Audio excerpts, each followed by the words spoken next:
Welcome to Conversations with Kate, the podcast where we delve into the stories, ideas and insights that shape our lives. Join me as we engage in thoughtful discussions with fascinating guests from all walks of life. Get ready to listen, learn and connect. When we think about global technology, Andrew, the first image that often comes to mind is innovation hubs in Silicon Valley or Shenzhen. Right, the cutting edge stuff.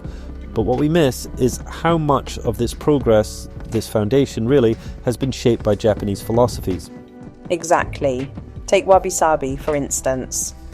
This concept, deeply rooted in Japanese culture, is all about finding beauty in imperfection and impermanence. It reminds us that simplicity and authenticity can evoke emotional connections in users, a principle reflected in modern design. Yeah, like how iPhone interfaces are literally so clean, they feel personal, like an extension of us. That's got to be linked, right? Absolutely. This influence extends beyond aesthetics. Japanese minimalism and Zen principles emphasize clarity, stripping objects to their essentials.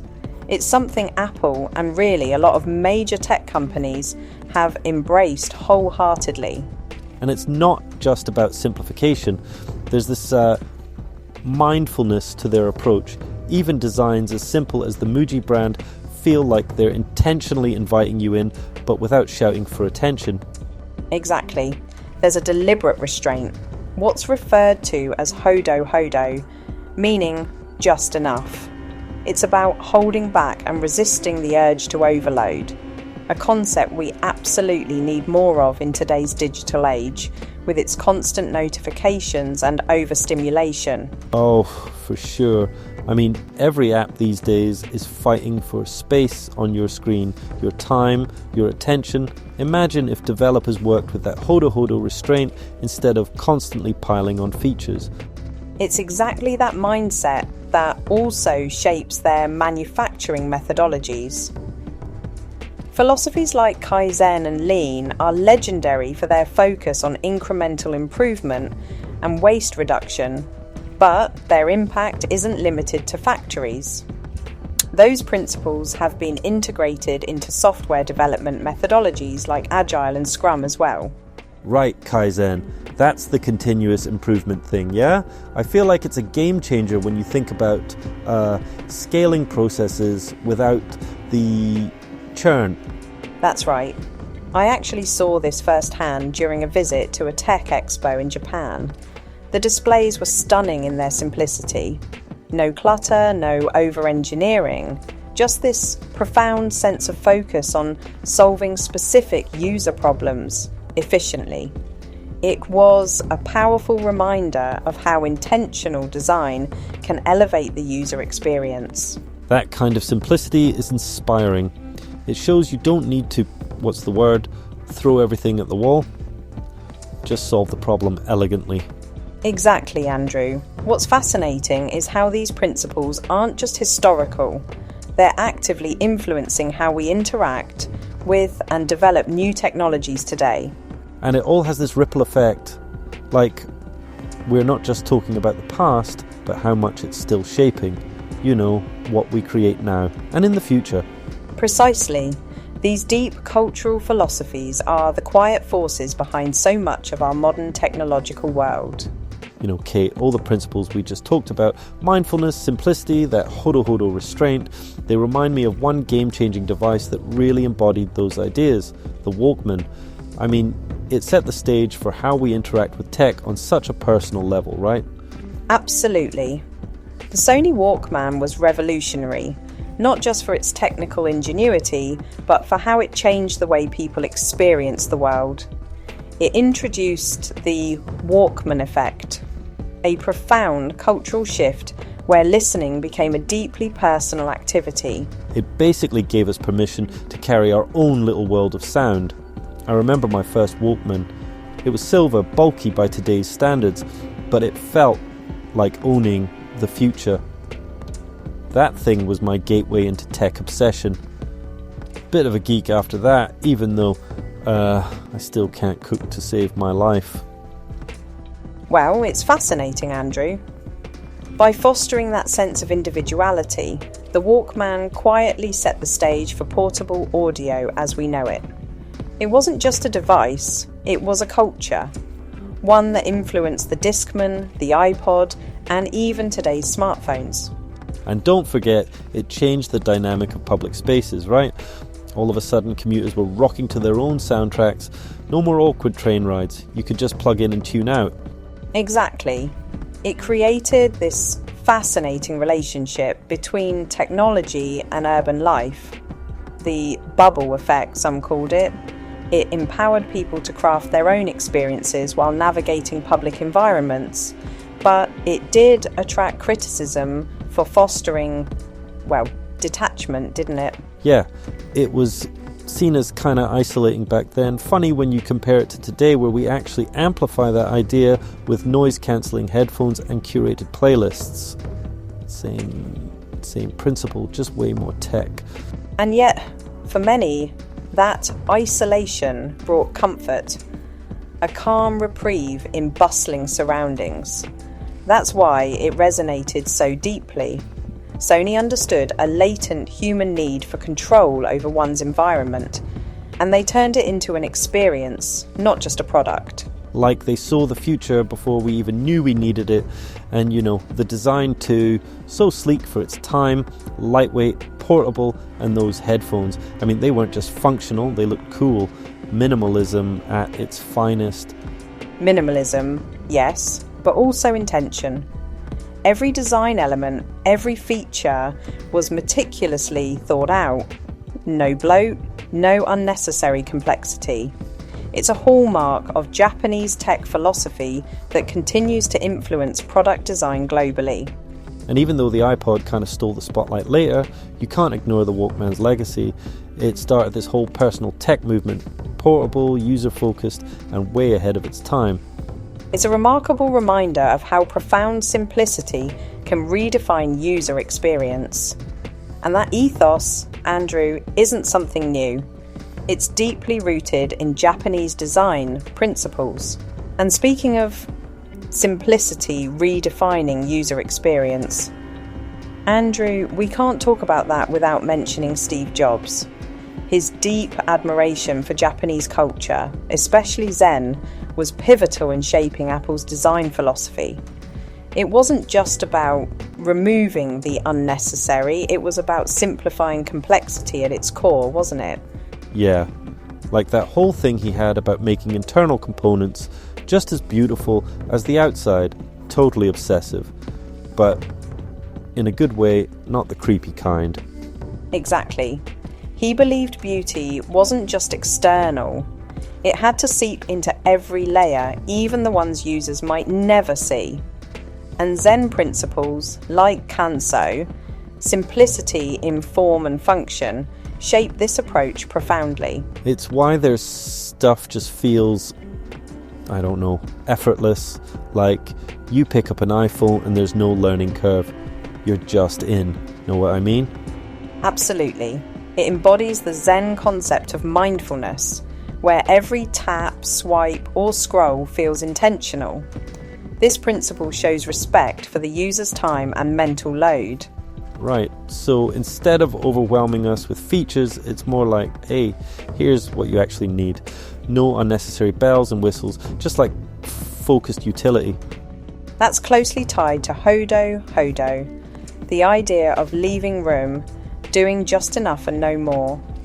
It's about respecting limits, not just in design, but in what we ask of people. Imagine if software developers adopted this restraint more broadly. Oh, that'd be a revolution, right? No more bloated apps or endless pop-ups. Just the essentials, and you could get on with your day. It's refreshing to think about. Refreshing, yes, but also challenging. Designing for simplicity requires more effort than piling on features. Jobs understood this. He once said, "Simplicity comes from," and I quote, "conquering complexity." That's powerful, but I gotta ask, Kate, where do we draw the line? Too much simplicity, and you're left with something that's, well, too basic for serious users. A valid point. The challenge lies in striking a balance between simplicity and functionality, ensuring designs remain accessible without losing depth or flexibility. It's a delicate art, one that hodo-hodo exemplifies, essential yet adaptable. And what's cool is we're seeing bits of that everywhere now. Look at meditation apps or even minimalistic home tech. Feels like people are craving less noise, fewer choices. Like we're circling back to focus, a full Zen cycle. A full Zen cycle indeed. And as we embrace these ideas, it pushes designers to think more mindfully. Not just what can this do, but also how do we guide users toward richer, more meaningful interactions.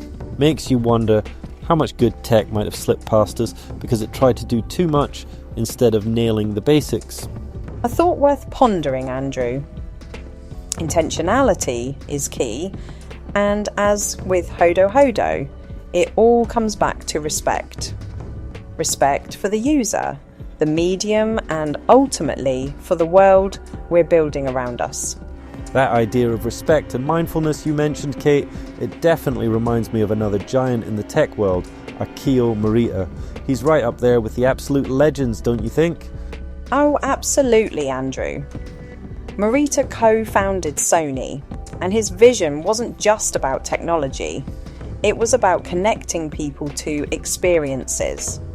He believed in creating products that didn't just meet needs, but inspired users, which we see echoed in brands worldwide today. Right.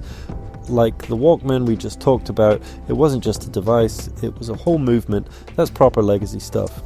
Exactly. Morita's influence extended beyond products. His leadership at Sony set a global standard for innovation and design. He introduced a mindset of looking beyond functional utility, of blending aesthetics, user focus, and bold imagination. And not gonna lie, it worked. Sony's stuff back then carried this vibe, you know? Like, it stood for something bigger than just tech. Absolutely. Sony products symbolize sophistication, creativity, and quality. But Morita wasn't just a businessman, he was a cultural bridge. When he expanded Sony into the US, he worked to merge Japanese ideas with Western sensibilities, setting a precedent for globalization in tech. And that's not an easy thing to pull off. Most companies would just try to push their way, but he saw the value in adapting in collaboration. That's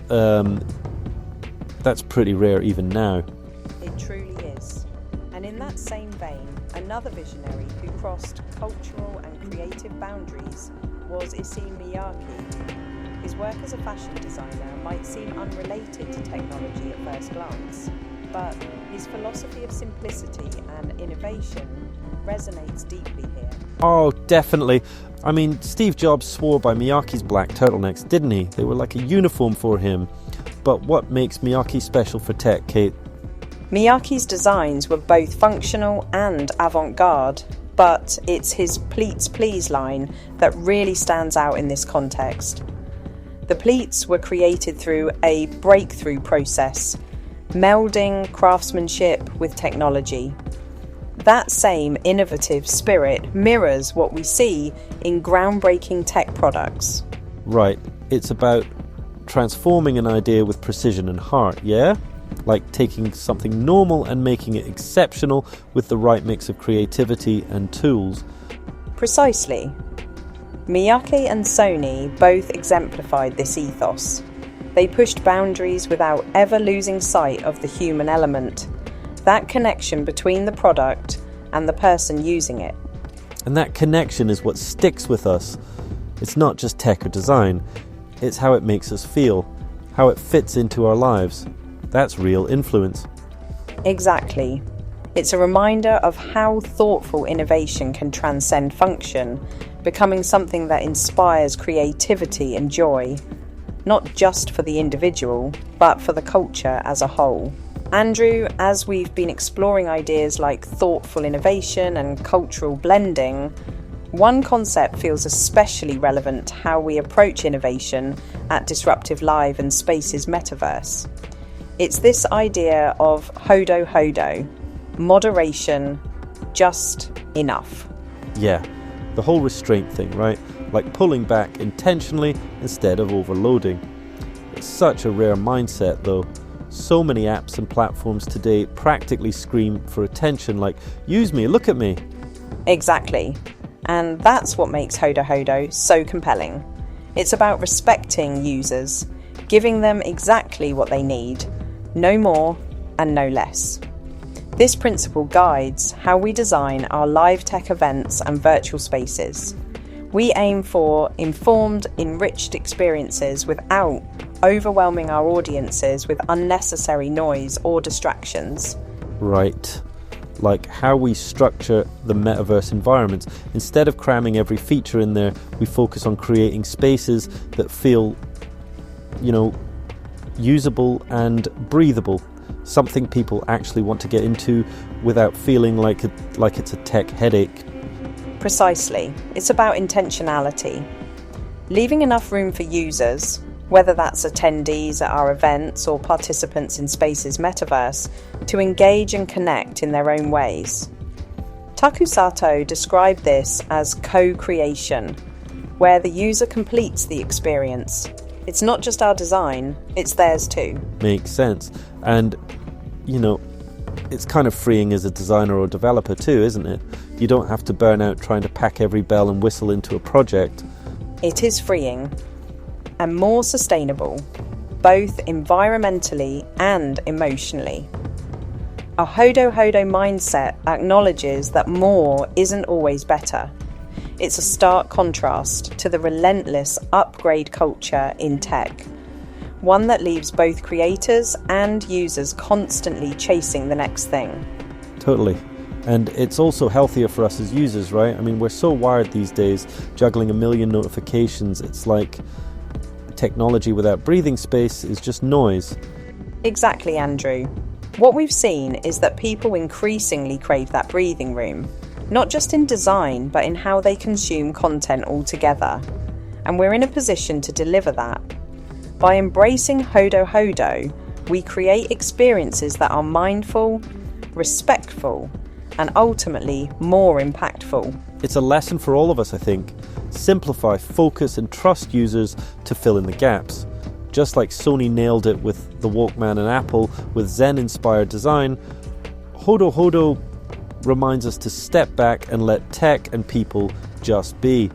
Well said, Andrew. And on that note, I think it's clear just how much Japan's philosophies, like hodo-hodo, continue to quietly guide and challenge how we innovate, communicate and interact in this tech-driven world. And it's inspiring, really.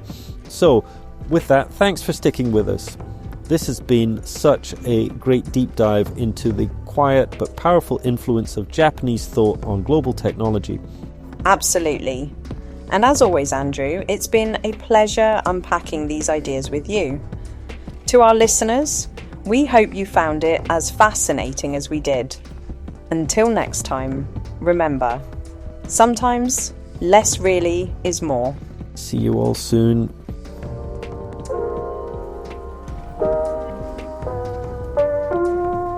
That wraps up another insightful conversation with Kate. Thank you for joining us, and we hope you've enjoyed our discussion. Until next time.